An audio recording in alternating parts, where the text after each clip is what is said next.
Hello there, people of the internet. This is gonna sound sarcastic, but I assure you it's not. I was asked to make a video talking about the best ways to save money on firearms and ammunition. And I really hate to say it, but the best ways to save money on firearms and ammunition is to get what is cheap and available, and it really is as simple as that. And that is not a topic that a lot of people want to hear because they don't want the cheap and available stuff, because that stuff is boring and it's uninteresting, and it's boring and uninteresting because everybody has it, and that's because it's cheap and available.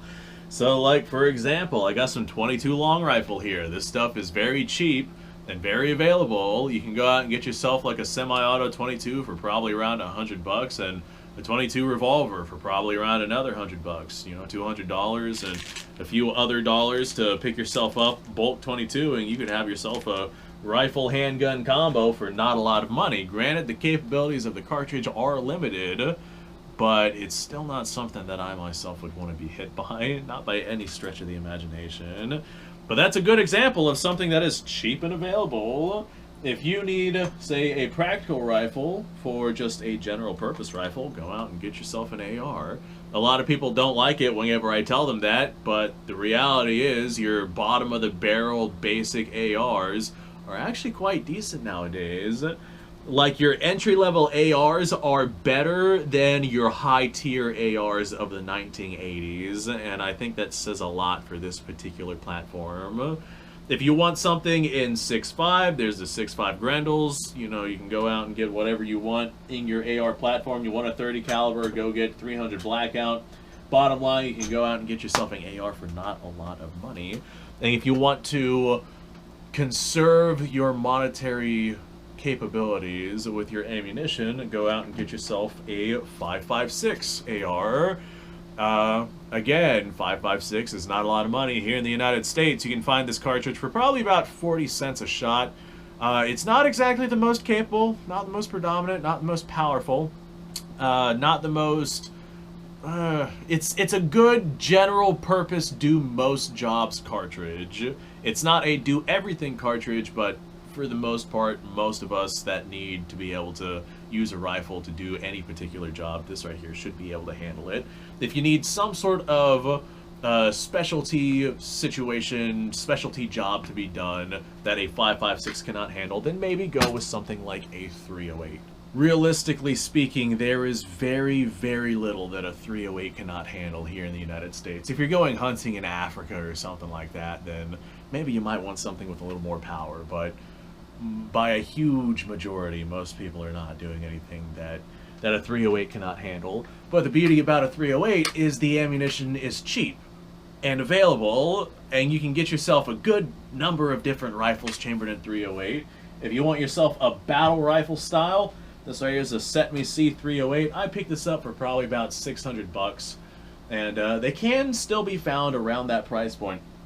But if you're looking for a modern day, just practical rifle, I'd recommend going with like an AR-10 of some kind with its modern rails and modern capabilities, to where you can accessorize the rifle as necessary to be able to perform the job that you need a rifle to be able to perform. But 308, if you go out and say, I don't know, get yourself some bulk 308, after taxes and shipping and whatnot, you're probably looking at about 70 cents per shot. If we look at the next most popular cartridge in the United States in terms of full power rifle rounds, it's probably going to be 30-06. And 30-06 is somewhere more like $1.50 a shot, like $1.50 per shot. So 308 is probably about half that cost. And you get basically all of the capabilities of 30-06. 308 is traveling about 200 feet per second slower. And it does have more difficulty with really heavy bullets, like once you start hitting bullets like 220 grain, 30-06 really starts to shine over 308. But the needs of most people and the capabilities of most people, frankly, are to the point to where that level of difference doesn't necessarily matter. So if you stick with the cheap and available things like 22 long rifle or 223 or 308, then you can get a lot of capabilities for not a lot of money. If you want a Handgun cartridge, dude, go 9mm. 9mm is absolutely adequate enough of a handgun cartridge to be able to do the job that most people need a handgun cartridge to be able to do. If you need something that is a little bit more powerful, or a little bit more, what's the word I'm looking for? A little bit more versatile, then maybe get a 357 Magnum so you can also run 38 special rounds in that thing.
Been a little while since I've done this.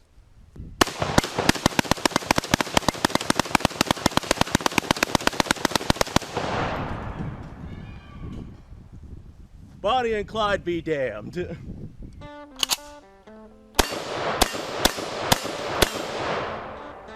poor man's Garrett.